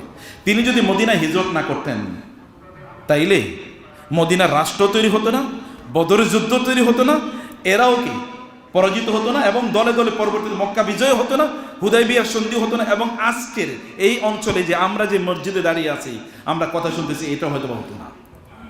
আল্লাহ সুবহানাহু ওয়া তাআলা তার কাছে তো কি চেইন অফ ঘটনা, ইভেন্টস আল্লাহর কাছে জানা আছে, মালা, এটার পর এটা করবে, এটার পর এটা করবে, এটা তো আল্লাহ সুবহানাহু ওয়া তাআলা নির্ধারণ করেছেন, করেননি? সৃষ্টির 50,000 বছর পূর্বেই তিনি সব নির্ধারণ করে রেখেছেন কি হবে। এই কারণে ইউসুফ আলী সাল্লামের ভাইরা যখন ইউসুফ আলী সাল্লামের কাছে যাচ্ছিলেন খাবার আনার জন্য, তখন ইয়াকুব আলাইহিস সালাম তার ভাইদেরকে, মানে ইউসুফ আলাইহিস সালাম ইয়াকুব আলাইহিস সালাম তার 11 সন্তানকে ডেকে বললেন, ইয়া বানিয়া লা তাদখুলু মিন বাবিন ওয়াহিদা ওয়াদখুলু মিন বাবিন মুতাফাররিকা ওয়া মা উগনি আনকুম মিনাল্লাহি মিন শাই ইনিল হুকমা ইল্লা লিল্লাহ আলাইহি তাওয়াক্কালতু ওয়া আলাইহি ফালইয়াতাওয়াক্কালিল মুতাওয়াক্কিলুন। সন্তানদেরকে বললেন, বাবারা আমার, তোমরা যাও, এক দরজা দিয়ে 11 ভাই ঢুকো না। এক দরজা দিয়ে যদি 11 ভাই ঢুকে, তাহলে একটা বিপদ হলে 11 ভাইয়ের উপরে বিপদ পড়বে। তোমরা 11টা দরজা দিয়ে ঢুকবা, আলাদা আলাদা দরজা দিয়ে ঢুকবা। আমি জানি না কি হবে তোমাদের যা ঘটার তাই ঘটবে, আল্লাহই নির্ধারণ করেন। কিন্তু আমি কেবল তোমাদেরকে আল্লাহর ব্যাপারে সতর্ক করছি, তোমাদেরকে কেবল আল্লাহর উপর তাওয়াক্কুল করার কথা বলছি, কারণ ইমানদাররা কেবল আল্লাহর উপরই তাওয়াক্কুল রাখেন। এবং এরপরে দেখেন ঘটনা কি হয়েছে। ইউসুফ আলাইহিস সালাতু ওয়াস সালামকে ফিরে পেলেন, আবার ভাইরাও কি ভুল স্বীকার করলো। একটা হ্যাপি ফ্যামিলি, সবাই ভালো, দিন শেষে সবাই আল্লাহওয়ালা। বাংলাদেশের সিনেমাতে দিন শেষে ভিলেনরা মারা যায় নাকি? সব দুষ্টরা এগুলো মারা যায়, আর যেটা নায়ক আর যেটা নায়িকা হে বিয়ে শাদী করে এরপরে ভালো থাকে। কিছু লোক মারা যায়, কিন্তু ইসলামের অথবা ইউসুফ আলাইহিস সালামের ঘটনায় সবাই পরে কি হয়ে গেছে? আল্লাহওয়ালা হয়ে গেছে। বলা হয় তার 12 ভাই কি নবী, আমি জানি না সেটা, যেহেতু আল্লাহ সুবহানাহু বলেন নেই কোরআনে কোথাও, আল্লাহ রাসূলও বলেন নেই, ইতিহাসবিদরা বলে। যাই হোক না, কিন্তু প্রত্যেকে তো আল্লাহওয়ালা হয়ে গেছে, প্রত্যেকে তারা ক্ষমা চেয়েছেন এবং বলেছেন আল্লাহ তাআলাই আমাদের মাঝে এই শত্রুতা তৈরি করে দিয়েছিলেন। প্রিয় ভাইরা, আপনারা মনে রাখতে হবে, ইব্রাহিম আলাইহিস সালাতু ওয়াস সালামকে তার বাবা হত্যা করার জন্য ডিক্লেয়ার করেছেন, তাকে অগ্নিকুণ্ডে নিক্ষেপ করা হলো। সেখান থেকে তিনি গেলেন কোথায়? ফিলিস্তিনে গিয়ে তিনি বিয়ে করলেন ওই যে ইয়েকে, সারা আলাইহিস সালামকে। এরপরে সেখান থেকে চলে গেলেন সিরিয়া হয়ে মিশরে যাওয়ার পর হাজার আলাইহিস সালাম, ওইখানে একটা বড় ঘটনা ঘটেছে। এরপরে হাজার আলাইহিস সালামকে তিনি বিয়ে করলেন। বিয়ে করার পর তারপরে আল্লাহ তাআলা তাকে নির্দেশ প্রদান করলেন, আপনার সন্তান এবং স্ত্রীকে রেখে আসেন কোথায়? মক্কায়, এই মরুভূমিতে, যেখানে কোনো পানি নাই, মানুষ নাই, গাছগাছালি নাই, কিচ্ছু নাই, কোনো বাড়ি ঘর নাই, একটা মানুষও নেই, আশপাশে কোনো মানুষ নেই। এখানে যদি তিনি তাকে না পাঠাতেন, তাইলে আমরাই কিভাবে রাসূলুল্লাহ সাল্লাল্লাহু আলাইহি ওয়াসাল্লামকে পেতাম, অর্থাৎ ইসমাঈল আলাইহিস সালাতু ওয়াস সালাম। এবং আল্লাহ সুবহানাহু ওয়া তাআলা ইব্রাহিম আলাইহিস সালামকে এতগুলো পরীক্ষা করলেন, তিনি বললেন, ইন্নী জাইলুকা লিন-নাসি ইমামাতা, আপনাকে যেহেতু আমি পরীক্ষা করছি বেশি, এই কারণে আমি আপনাকে মানব জাতির নেতা বানিয়ে দিলাম। পরীক্ষা বেশি হলে কি হয়? সম্মান বেশি না কম? আপনি পিএইচডি করতে গেলে পরীক্ষা মাত্র একটা দেবেন, আর এসএসসি পাস করতে হলে দেবেন 10টা, নাকি? বুঝেন নাই কথা? পিএইচডি করতে গেলে পরীক্ষা দেবেন মাত্র একটা, আর এসএসসি পাস করতে হলে 10টা পরীক্ষা দেবেন। এসএসসির চেয়ে পিএইচডিতে পরীক্ষা বেশি না কম? অনেক বেশি, কারণ পিএইচডি করতে হলে আপনাকে মাস্টার্স করতে হবে, আপনাকে প্রচুর পরিমাণ গবেষণা পত্র বাইর করতে হবে, প্রচুর। তার আগে আপনাকে এমফিল করতে হবে, বহুত কাহিনী আছে, থিসিস জমা দিতে হবে বহুবার। প্রিয় ভাইরা, মর্যাদা এর জন্যে আপনার পরীক্ষাও বেশি হওয়া লাগে, মর্যাদা কম পরীক্ষা কম। রাসূল আসলাম জীবনে এত বেশি পরীক্ষার মুখোমুখি হয়েছেন। আপনি এই পৃথিবীর একজন মানুষের নাম বলতে পারবেন যার জীবদ্দশায় তার সব সন্তানরা মারা গেছে, তার বাবাও মারা গেছে, তার জন্মের আগে তার মা মারা গেছে, তার জন্মের 5 বছর পরে তার দাদা মারা গেছে জন্মের 8 বছর পরে, এরপরে কি তার সবচেয়ে প্রিয়তম স্ত্রী তার সামনে মারা গেছে, তার চাচা তার সামনে মারা গেছে, তার সবগুলো 7 সন্তানের মধ্যে 6 জনই নিজে কবর দিছে। আপনারা বলেন তো, আপনাদের একটা সন্তান নিজে কবর দেবেন, চিন্তা করেন তো, এটা কার জীবনে ঘটছে? এমনি কি তিনি সাইয়্যিদুল আম্বিয়া ওয়ার রাসূল, নবীদের সর্দার তিনি? এমনি এত কষ্ট কেন? আলাম ইয়াজিদকা ইয়াতীমান ফাআ, আপনাকে কি আমি ইয়াতীম সুস্থা পাইনি? ওয়াজাদাকা দাল্লান ফাহাদা, আমি আপনাকে এরকম পাইনি যে আপনি পথহারা কি করবেন আপনি বুঝতে পারছিলেন না? ওয়াজাদাকা আইলান ফাগনা, আমি কি এরকম অবস্থা আপনাকে পাই না যে আপনার কোনো টাকা পয়সা নাই? এরকম অবস্থা আমি পাই না? আপনার জীবনে যদি বড় কোনো সংকট আসে তাহলে এটাকে সবসময় মনে করার কোনো কারণ নেই, এটা শাস্তি। In most of the cases অথবা আল্লাহর পক্ষ থেকে এটা একটা প্ল্যানের অংশ, আপনাকে আল্লাহ অনেক বড় করতে চান। অতএব কি করতে হবে? ধৈর্য ধারণ করতে হবে। ওয়াবাশশিরিস সাবিরিন আল্লাযীনা ইযা আসাবাতহুম মুসিবাতুন ক্বালু ইন্না লিল্লাহি ওয়া ইন্না ইলাইহি রাজিউন উলাইকা আলাইহিম সালাওয়াতুম মির রাব্বিহিম ওয়া রাহমা। আল্লাহ তাআলা এদেরকে সালাম পাঠান, শান্তি, আল্লাহর পক্ষ থেকে এদের জন্য স্পেশাল রহমত থাকে। ধৈর্য ধরেন না, ধৈর্য ধরেন, হুতাশ করেন না, ধৈর্য ধরেন, কারণ আল্লাহ does have a big plan for you. আল্লাহ আপনার জন্য, আল্লাহর পক্ষ থেকে একটা বিশাল প্ল্যান আছে, সেই প্ল্যান ইজ স্টিল আনফোল্ডিং।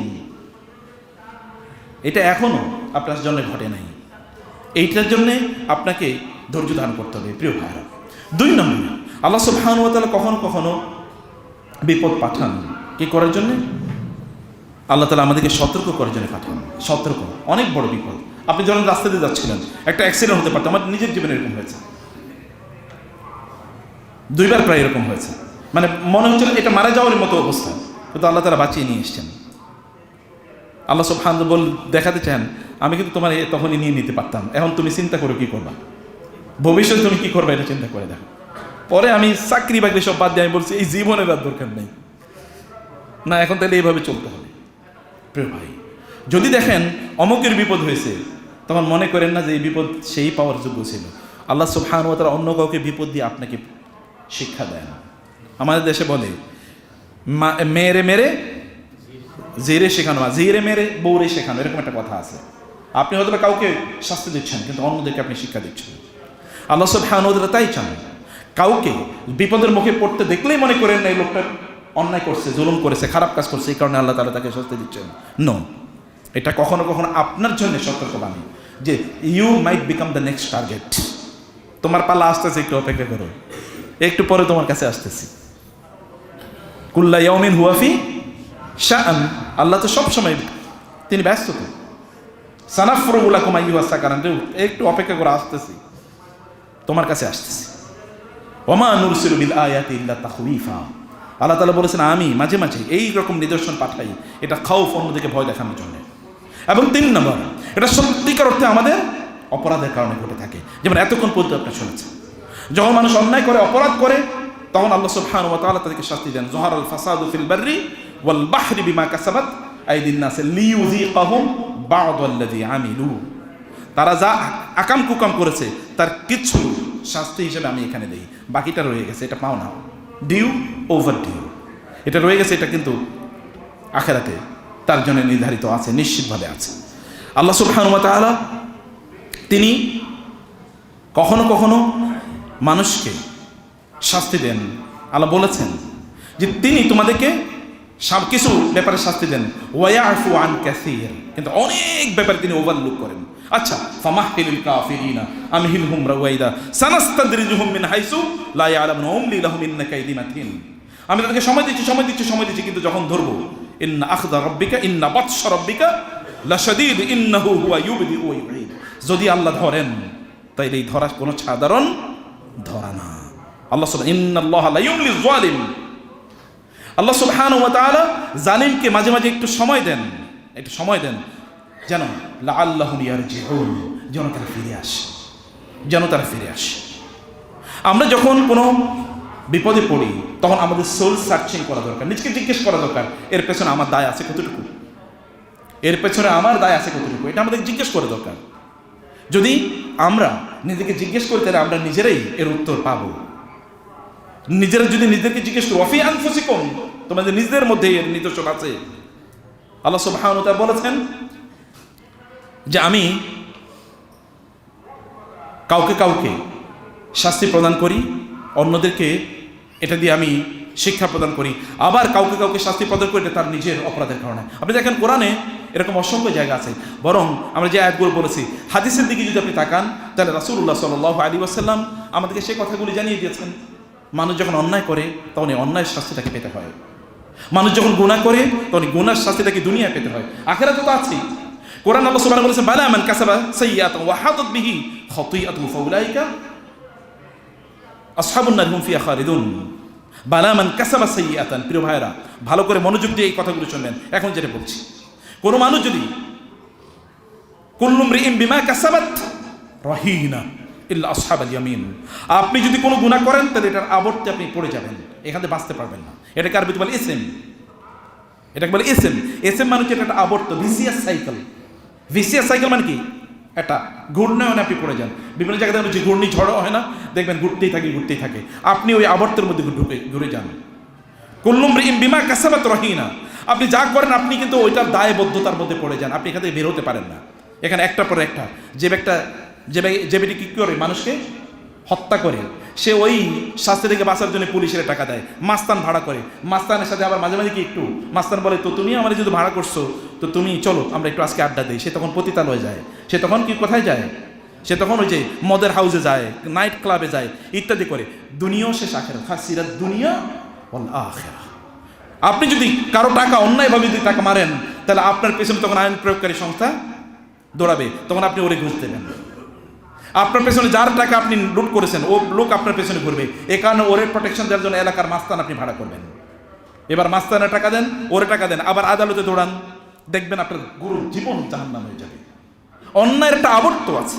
এ কারণে আল্লাহ বলেছেন, বালা মান কাসাবাত সাইয়্যাতান ওয়া আহাতাত বিহি খাতিআতুহু, গুনাহ আপনাকে চারদিক থেকে ঘিরে ফেলে, এই আবর্ত থেকে আপনি বের হতে পারেন না।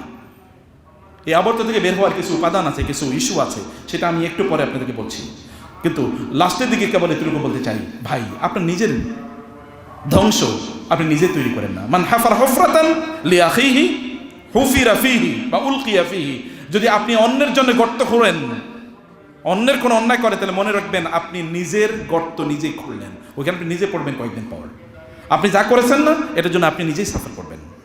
আপনি অন্যের সম্পদ লুট করে নিয়েছেন, অন্যের উপর জুলুম করেছেন, কারো রক্তপাত করেছেন, আপনার নিজেরটা হবে কিছুক্ষণ পরে, এই অল্প কিছুদিন পরে। কারণ ইতিহাস রিপিটস, ইতিহাস ফিরে আসে, কিন্তু ইতিহাসটাকে লোকেরা কিনে না, এটাই তো দুর্ভাগ্য। ইতিহাস সবাই বলে। আপনারা বিভিন্ন জায়গায়, যেমন বাংলাদেশেও দেখবেন বিভিন্ন দুর্ঘটনা ঘটে, দুর্ঘটনার জায়গাগুলো আমরা দেখতে যাই, ওইখানে গিয়ে কি তুলি, সেলফি তুলি, ওইখানে গিয়ে লাইভ করে। আমি বহু লোকের দেখছি, বাবা মারা গেছে, কবর দিয়েছে বাবারে লাইভ, এই যে আমার বাবারে মাত্র কবর দিতেছি। এর মতো জাহেল এবং জালেম কেউ হতে পারে? সে ওটা দিয়ে কতক্ষণ পরে পরে আবার চেক করে কয়টা লাইক পড়ছে, কয়টা কমেন্ট পড়ছে। সে কি শিক্ষা নিয়েছে বলে মনে হয়? ও না, ওর বাবা মারা না গিয়ে ও কি মারা যেতে পারতো না? পারতো কিনা? এরকমই ঘটনা নাই? আছে। তাহলে শিক্ষা কই? আমরা এগুলোকে কেবলমাত্র নিউজ ফিড হিসেবে দেখি, এবং বাংলাদেশ গোটা পৃথিবীর নিউজ মিডিয়াগুলো, এটা টেলিভিশন হোক অথবা প্রিন্ট মিডিয়া হোক, ওগুলো কি করে, অথবা সোশ্যাল মিডিয়া হোক, ওগুলো হচ্ছে এই ডিজাস্টার নিয়ে ওরা ব্যবসা করে। কত ধরনের যুদ্ধ লাগছে, ব্যবসা কাদের বেশি জানেন? ওই যারা অস্ত্র বেশি ওদের বেশি, আর ইউটিউবারদের ব্যবসা অনেক বেশি। নিউজ দেখবেন, নিউজ চ্যানেলগুলো তখন রমরমা ব্যবসা। ওরা এই কারণে নিজেরা কিছু জিনিস তৈরি করে, ফেব্রিকেটেড ফেক বিভিন্ন জিনিস, কারণ তাহলে এটা মানুষ খায় বেশি, এটা টিআরপি বেশি। আপনি তখন বারবার এই কি ঘটলো দেখি তো। এবার এই কারণে দেখবেন অনেক হুজুর আছে, তারা গ্রিন স্ক্রিনে মারামারি ওয়াজ তৈরি করে, ওয়াজ করছে, আরেকজন এসে তাকে থামাইতেছে, সে মারমুখী হইতেছে, এরপরে নিচে দিয়ে লেখা রাখে, লিখে দেয়, ওয়াজ এর জন্যে, মাহফিলের জন্য যোগাযোগ করুন। দেখেন না এটা কিয়ামতের আলামত? মাহফিলের জন্য যোগাযোগ করুন। এবং মাহফিলে, যেই মাহফিলে মারামারি হয় ওইটাকে ভাইরাল হয় না বলেন তো? তার মানে মানুষের চরিত্র হইল এগুলো, ওরাও বুঝছে এটা দিয়ে তারা ব্যবসা করবে। আপনি ওটাকে ব্যবসার আইটেম বানাবেন না। ফাতাবিরু ইয়া উলিল আবসার, হে তোমাদের যদি বিবেক থাকে তাহলে এখান থেকে শিক্ষা নাও, তোমাদের যদি বিবেক থাকে তাহলে এখান থেকে শিক্ষা নাও। কারণ আল্লাহ সুবহানাহু ওয়া তাআলা পৃথিবীতে কত জাতি, ওয়াদ ওয়া সামুদ ওয়াল ফজরি ওয়া লায়ালিন আশর ওয়াস সাব ওয়াস শাফি ওয়াল ওয়াতর ওয়াল লাইলি ইযা ইয়াসর হাল ফি যালিকা কাসামুল লিযি হিজর। যারা হাজারের মতো, পাথরের মতো, যে সকল ব্যক্তিরা পাথরের মতো, মানে কি পাথর মতো মানে হচ্ছে এই লোক খারাপ কোনো জিনিস দিয়ে মুভ করে না, সে একেবারে যা দিন শিখেছে পাথরের মতো দিন এরকম আঁকড়ে ধরে। কাসামুল লিযি হিজর আলাম তারা কাইফা ফাআলা রাব্বুকা বিআদ ইরামা যাতিল ইমাদ। বিশাল বিশাল অট্টালিকা এর মালিক আদ জাতি, আল্লাতী লাম ইউখলাক মিসলুহা ফিল বিলাদ, জাতের মতো জাতি, যাদের মতো জাতি এই পৃথিবীতে আগেও তৈরি করা হয় নাই, পরেও কোনোদিন বানানো হবে না। এরকম বিশাল জাতিকে আমি কিভাবে ধ্বংস করে দিয়েছি দেখো না। ওয়া সামুদ আল্লাযীনা জাবুস সখরা বিল ওয়াদ ওয়া ফিরআউনা যিল আওতাদ। আর যে সামুদ জাতি যারা বিশাল বিশাল উপত্যকায় অথবা পাহাড় কেটে কেটে তারা কি করতো, তার বাসা বানাইতো। এখনো পৃথিবীর সবচেয়ে দামি বাসাগুলো পাহাড়ের, কেটে কেটে পাহাড়ের খাজে। সৌদি আরবে দেখবেন রাজাদের বাড়ি কিন্তু পাহাড়ের উপর এরকম খাজে খাজে বানানো। আমেরিকার ক্যালিফোর্নিয়াতে সবচেয়ে দামি ওইখানকার, ওই যেখানে সিনেমা বানায় সবচেয়ে দামি বাড়িগুলো এখানে পাহাড়ের খাজে খাজে বাড়ি বানানো। এটা তো একটা পর্যটনের মতো। এখনো দেখেন পর্যটনের এরিয়াগুলো কিন্তু পাহাড় ইত্যাদি ন্যাচারাল জায়গাগুলোকে কেন্দ্র করে ওরা এরকম দামি পর্যটন শিল্প ওরা ডেভেলপ করেছিল। কই তারা? ওয়া ফিরআউনা যিল আওতাদ, ফেরাউন যে কিলকের মালিক, এই যে বিশাল বিশাল পিরামিড বানাইছে, আজ পর্যন্ত পৃথিবীর কোনো মানুষ এরকম পিরামিড বানাইতে পারে নাই। কি পিরামিড বানালে 1000 বছর পর্যন্ত এখানে আছে, মমিগুলো এখনো আছে, কোনো কিছুই হয় নাই। এই যে টেকনোলজি, আপনারা মনে করবেন, ইয়াং জেনারেশন মনে করবে এখন আমরা পৃথিবীর শ্রেষ্ঠতম টেকনোলজি যুগে আছি। ওই এরাম তার চেয়ে বড়, ফেরাউনরা তার চেয়ে বড় টেকনোলজি ব্যবহার করত। আল্লাহ সুবহানাহু ওয়া তাআলা এখান থেকে আমাদেরকে বলেন যে তোমরা এখান থেকে তোমাদেরকে এরকমভাবে ধ্বংস করে দেয়া হতে পারে, এরকমভাবে। অর্থাৎ মানুষ যদি অপরাধ করে, সবচেয়ে বড় অপরাধ কি? সবচেয়ে বড় অপরাধ শিরক। আল্লাহ সুবহানাহু ফাইউল ফারিকাইন হাক্কু বিল আমনি ইন কুনতুম তা'লামুন আল্লাযীনা আমানু ওয়া লাম ইয়ালবিসু ঈমানাহুম বিযুলমিন উলাইকা লাহুমুল আমনু ওয়া হুম মুহতাদুন। যারা শিরক করে না, আল্লাহ তাআলা তাদেরকে নিরাপত্তা প্রদান করেন। যারা শিরক করে না, নিরাপত্তা পাবে কারা? তারা আল্লাহর পক্ষ থেকে নিরাপত্তা পাবে। আপনি শিরক ছাড়া আপনার ব্যক্তি জীবন, আপনার পরিবারের জীবনটাকে তৈরি করে দেখেন। এখন আপনারা মনে করবেন কই আমরা তো শিরক করি না, আমরা তো কই মূর্তি পূজা করি না। শিরক কেবল মূর্তি পূজার মাধ্যমে হয় নাকি? শিরক কিন্তু ইগোর মাধ্যমে হয়। এখন তো প্রচুর পরিমাণ ফেসবুক পূজারি আছে। ফেসবুক পূজারি মানে কি জানেন? মানে ফেসবুকের এখন আপনার ফেসবুকে হাজার হাজার লাখ লাখ ফলোয়ার, বুস্টিং করে ফলোয়ার বাড়াইতে তাহলে লোকেরা বলবে আরে হাই ফাই তো, তার পেছনে পেছনে করবে। বিশেষ করে যারা ওয়াজ করে তারা এই কাম করে, ওয়াজের বুস্টিং করবে, তাহলে আপনি তার ওয়াজ এর জন্য ডাকবেন। কিছু ফাউল কথা বলবে তাহলে আপনি তাকে ডাকবেন। এগুলো অন্যরা কাজ করে, নেগেটিভ মার্কেটিং বলে এটাকে। এই যারা দেখবেন উলঙ্গ হয়ে একদল নর্তকীর মতো তারা চলে, এটা তার নেগেটিভ মার্কেটিং। তাহলে আপনি সেলিব্রিটি হবেন। কেউ হয়তো ধরেন ইসলামের ব্যাপারে একটা খারাপ কথা বললো, ও আসলে সেলিব্রিটি, সবার কাছে পরিচিত হতে চায়। একটা খারাপ কথা বলবে, এরপরে আপনি তার বিরুদ্ধে মিছিল করবেন। এখন সারা পৃথিবীর পত্রিকা তার ব্যাপারে কি নিউজ করবে, আর সে ইউরোপ আমেরিকাতে অ্যাপ্লিকেশন করবে আমার রাজনৈতিক আশ্রয় দরকার। ওরে তো এখন রাজনৈতিক আশ্রয় দিয়ে দেবে, লাভটা দিন শেষে ওর, আপনি হয়তো বুঝেন নেই। সেলিব্রিটি হয় মানুষ নেগেটিভ মার্কেটিংয়ে। অনেক লম্বা চুল রাখছে, অনেক বড় কি নখ রাখছে, এই নেগেটিভ দিক দিয়ে মানুষ সেলিব্রিটি হতে চায়। অর্ধেক উলঙ্গ হয়ে ঘুরবে, নেগেটিভ সেলিব্রিটি, এটাও হতে চায় লোকেরা। প্রিয় ভাইরা, আমরা যে কথা বলছি যে এখানে যদি আপনি সত্যিকার অর্থে যদি তাওহীদের উপর আপনি থাকেন এবং আল্লাহ সুবহানাহু ওয়া তাআলার ইবাদত যদি আপনি করেন, আল্লাহ রাসূলের সুন্নাহ মোতাবেক যদি আপনি চলেন, আপনি যদি মসজিদমুখী হন, আপনি যদি কোরআন অনুসারে আপনার জীবনকে পরিচালনা করেন, তাহলে আল্লাহ সুবহানাহু ওয়া তাআলা আপনাকে বিপদ মুক্ত রাখবেনই ইনশাআল্লাহ। রাসূল সাল্লাল্লাহু আলাইহি ওয়াসাল্লাম বলেছেন, লাম তাজহারিল ফাহিশাতু ফি কওমিন কাত্তুন হাত্তা ইউলিনু ফিহা ইল্লা ফাশা ফিহিম আত-তাউন ওয়াল আওজা আল্লাতী লাম তাকুন মাদাত ফি আসলাফিহিম আল্লাযীনা ক্বাদ মাদাউ।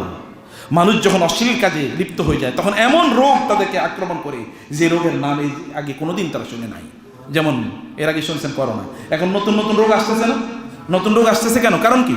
কারণ জেনা এখন বড় ব্যবসার কেন্দ্র কিনা বলেন তো? পৃথিবীতে সবচেয়ে বড় ইন্ডাস্ট্রি হলো জিনার ইন্ডাস্ট্রি। এর আপনারা জানেন যে পর্ন নামে পৃথিবীতে এরকম পরিমাণ মানে সাইট আছে সোশ্যাল মিডিয়া, মানে ইয়েতে গুগলে এত পরিমাণ পর্নের সাইট আছে।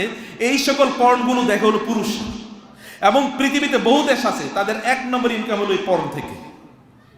সবচেয়ে বেশি ইনকাম হলো পর্ন থেকে, এবং তারা দেখায় ন্যাশনাল বাজেটে আমাদের পর্নোগ্রাফি থেকে এত ইনকাম হয়েছে।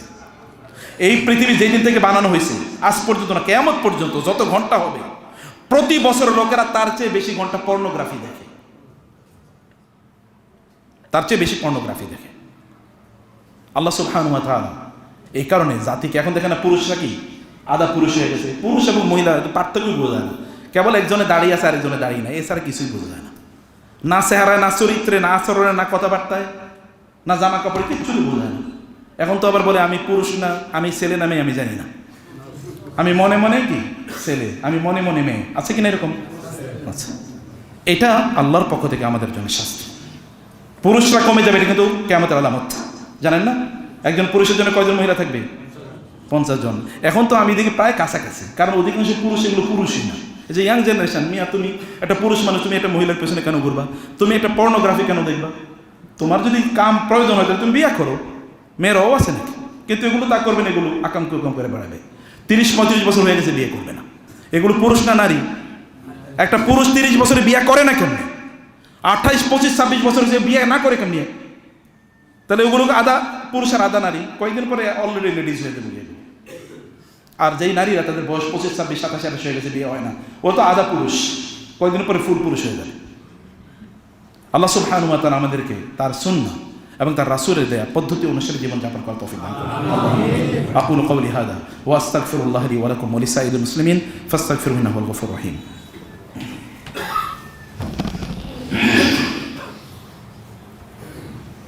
والصلاة والسلام على رسول الله وعلى آله وأصحابه ومن والاه، أما بعد، فأعوذ بالله من الشيطان الرجيم. بسم الله الرحمن الرحيم.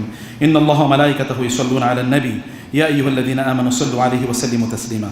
اللهم صل على محمد وعلى آل محمد كما صليت على إبراهيم وعلى آل إبراهيم إنك حميد مجيد. اللهم بارك على محمد وعلى آل محمد كما باركت على إبراهيم وعلى آل إبراهيم إنك حميد مجيد. এক মিনিটে একটা পয়েন্ট আপনাদেরকে বলে রাখি, এই পয়েন্টগুলো কেবল আপনারা মাথায় রাখবেন। শিরক করলে আপনি শাস্তির মুখোমুখি হবেনি, এই দুনিয়াতে হবে না, আখিরাতে তো আছেই বাকি। কোনো মানুষ যদি জুলুম করে অন্যের উপর, তাহলে দুনিয়াতে সে শাস্তির মুখোমুখি হবে, আখিরাতে তো বাকি আছেই। কোনো মানুষ যদি পিতা মাতার সাথে অন্যায় আচরণ করে দুনিয়াতে শাস্তি পাবে, আখিরাতে কিন্তু বাকি, দুনিয়াতে শাস্তি পাবে, লাঞ্ছিত হবে, অপমানিত হবে, দারিদ্র পীড়িত হবে। আখিরাতে অশান্তি তার চারিদিক থেকে তৈরি হবে, তার ঘরে শান্তি থাকবে না, তার বাইরেও শান্তি থাকবে না। আর আখিরাতেও তার জন্য রয়ে গেছে। কেউ যদি অশ্লীলতার সাথে জড়িয়ে দেয়, ভালো করে শুনুন যুবকরা, যুবতীরা ভালো করে শুনুন, অশ্লীলতা, ব্যভিচার, চোখের জেনা, মুখের জেনা অথবা অন্তরের জেনা, সেই শাস্তি দুনিয়াতে পাবে, আখিরাতে রয়ে গেছে। রিবা, সুদ, এর ব্যবসা কেউ যদি করে তাহলে দুনিয়াতে শাস্তি পাবে, আখিরাতে তার জন্য রয়ে গেছে। এবং কেউ যদি আমানত নষ্ট করে, দুর্নীতি করে, প্রতারণা করে, আপনার যে দায়িত্ব তা পালন করছেন না, সেটা যেই অবস্থায় হোক না কেন, আপনি দুনিয়াতেও শাস্তি পাবেন, আখিরাতেও রয়ে গেছেন। কেউ যদি জিকির ছেড়ে দেয়, আল্লাহ সুবহানাহু ওয়া তাআলা এর জিকির থেকে, কোরআন থেকে গাফলত হয়, তাহলে তাকে দুনিয়াও শাস্তি, আখিরাতেও শাস্তি। কেউ যদি নসিহত করা বন্ধ করে দেয়, আপনি দেখতেছেন আপনার সামনে অন্যায় হচ্ছে, তারপর আপনি কিছু বলবেন না, আপনি ভালো মানুষ, এরকম ভালো দিয়ে আল্লাহর কোনো প্রয়োজন নেই। যে ভালো মানুষ অন্যায়কে অন্যায় বলতে পারে না, এই ভালো মানুষ আল্লাহর প্রয়োজন নেই। আল্লাহ তাআলা ওদেরকে আগে ধ্বংস করবেন, আখিরাতেও রয়ে গেছে। নেয়ামত যদি আপনি শুকর আদায় করেন, প্রত্যেকটা সেকেন্ডে আপনাকে বলতে হবে আলহামদুলিল্লাহ। আপনি নিঃশ্বাস নিচ্ছেন না, এটা আপনাকে বলতে হবে। এবং আপনার এখন বাঁচার উপায় কি? তওবা করা, সময় মতো সালাত আদায় করা, জুলুম বন্ধ করা, ইনসাফ প্রতিষ্ঠা করা, যতটুকু সম্ভব। নিজের উপর করা না, নিজের উপর জুলুম করবেন না, অন্যের উপর জুলুম করবেন না। মানুষ নিজের উপরে বেশি জুলুম করে। আচ্ছা, আপনি যখন জাহান্নামে যান তখন জুলুম করছে কার উপর? নিজের উপর। কোনো ব্যক্তি আরেকজনের সম্পদ চুরি করতে গিয়ে মাইর খেয়েছে, এটা কার উপর জুলুম করলো? সে। আপনি আরেকজনের উপর জুলুম করার কারণে এবার আপনার উপর জুলুম করতেছে, তো আপনি কার উপর জুলুম করেন? আগে নিজের উপর করেছেন আপনি। মানুষ তার নিজের উপর জুলুম করে, ওয়ালাকিন্নান নাসা আনফুসাহুম ইয়াজলিমুন। আল্লাহ বলেছেন মানুষ তার নিজের উপর জুলুম করে। হারাম অর্থনীতি থেকে বের হতে হবে, হারামের সাথে নো। আপনাকে যিনি সৃষ্টি করছেন তিনি কি হালাল রিজিক দিয়ে সৃষ্টি করেন নাই? তাহলে তার উপর জুলুম করেন কেন? নিজের উপরে জুলুম করছেন। এবং ফাহিশা, স্ক্রিন টাইম, যে ইয়াংরা, স্ক্রিন টাইম কমায় দিতে হবে। যেখানে হারাম জিনিস আছে বন্ধ করে দাও। তোমার ফেসবুক কি তোমার জান্নাতে নিতে পারবে? যদি জাহান্নামে তাহলে বন্ধ করে দাও। তুমি যদি আল্লাহওয়ালা হয়ে যাও, আল্লাহ সুবহানাহু ওয়া তাআলা তোমার নাম চারিদিকে ছড়িয়ে দেবেন। আল্লাহ তোমার নাম চারিদিকে ছড়িয়ে দেবেন। আমাদের সালাফদেরকে ফেসবুক ছিল নাকি? কিন্তু আমরা তার জন্য দোয়া করি না? সব সালাফের জন্য রাহিমাহুল্লাহ বলি, সাহাবায়ে কেরামদেরকে রাদিয়াল্লাহু বলি না? বাধ্যতামূলক বলি। আমাদের জন্য আল্লাহ বাধ্যতামূলক করে দিয়েছেন, আমাদের মুখ থেকে তার জন্য দোয়া বের হয়। আপনি এরকম হয়ে যান, আমানত মানুষের আমানত ফিরিয়ে দেন এবং ভালো কাজে মানুষকে আদেশ করুন, খারাপ কাজ থেকে মানুষকে নিষেধ করুন। তাইলে দেখবেন আল্লাহ সুবহানাহু ওয়া তাআলা আমাদের গোটা জীবনকে বারাকা দিয়ে পূর্ণ করে দেবেন এবং কোনো বিপদ আমাদেরকে স্পর্শ করবে না, যেটা আমাদের ঈমানকে কেড়ে নিয়ে যেতে পারে। আল্লাহ সুবহানাহু ওয়া তাআলা আমাদেরকে তার দ্বীনের উপর অটল এবং অবিচল থাকার তৌফিক দান করুন। আমিন। হে আল্লাহ, তুমি আমাদের আজকে আলোচনা কবুল করে নাও। এখান থেকে আমরা যেন বেশি বেনিফিটেড হতে পারি সেই তৌফিক দাও। আল্লাহুম্মা আল্লিমনা মা ইয়ানফাউনা ওয়ানফা'না বিমা আল্লামতানা ওয়াজিদনা ইলমা। আল্লাহুম্মা ইন্নী আউযু বিকা মিন ইলমিন লা ইয়ানফা ওয়া মিন কলবিন লা তাখশা ওয়া মিন নাফসিন লা তাশমা ওয়া মিন দাওয়াতিন লা ইউস্তাজাবু লাহা। আল্লাহুম্মা ইন্না নাসআলুকা ইলমান নাফিআ ওয়া রিজকান ওয়াসিআ ওয়া আমালান মুতাকাব্বালা। আল্লাহ, আপনি আমাদেরকে উপকারী জ্ঞান দান করেন। আল্লাহ, এমন জ্ঞান দিন যে জ্ঞান আমাদের দুনিয়া এবং আখিরাতে বাঁচাতে পারবে না। আপনার ভালোবাসা এবং আপনার ভয়, আপনার রাসূলের ভালোবাসা এবং তার সুন্নাহর প্রতি ভালোবাসা আমাদের অন্তরে আপনি তৈরি করে দেন। আমাদের পরিবারগুলোকে আপনি নিরাপদ রাখেন। আমাদেরকে এমন সন্তান দান করেন যারা আমাদের অন্তরকে জড়িয়ে দেবে, আমাদের চক্ষুগুলোকে শীতল করে দেবে। আমরা রব্বানা হাব লানা মিন আজওয়াজিনা ওয়া যুররিয়াতিনা কুররাতা আয়ুন ওয়াজআলনা লিল মুত্তাকিনা ইমামা। আমাদের পিতামাতাদেরকে ক্ষমা করে দেন। যারা ইন্তেকাল করেছেন তাদেরকে জান্নাতুল ফেরদাউস দান করেন। যারা বেঁচে আছেন এই রহমতের ছায়াগুলো আমাদের উপর দীর্ঘায়িত করেন। আল্লাহ, তাদের উপর যথাযথ দায়িত্ব পালনের তৌফিক দান করেন। আল্লাহ, আপনার প্রতি আমাদের যে দায়িত্ব আছে সেটার জন্য পালন করতে পারি সেই তৌফিক দিন। এই মসজিদকে আপনি কবুল করে নেন, এর পরিচালনা পর্ষদকে কবুল করে নেন, বারাকা দিয়ে পূর্ণ করে দেন এবং এই অঞ্চল সহ সমগ্র বাংলাদেশ যেন এই মসজিদ থেকে আলো ছড়িয়ে পড়ে সেই অবস্থায় এই মসজিদের জন্য আপনি তৈরি করে দেন। এটাকে কবুল করেন আল্লাহ, আমিন। আকুলু কওলি হাযা ওয়া আস্তাগফিরুল্লাহি ওয়া লাকুম ওয়া লিসাইরিল মুসলিমিন। সুবহানাকা আল্লাহুম্মা ওয়া বিহামদিকা আশহাদু আল লা ইলাহা ইল্লা আনতা আস্তাগফিরুকা ওয়া আতুবু ইলাইক। ওয়াসসালামু আলাইকুম ওয়া রাহমাতুল্লাহি ওয়া বারাকাতুহু।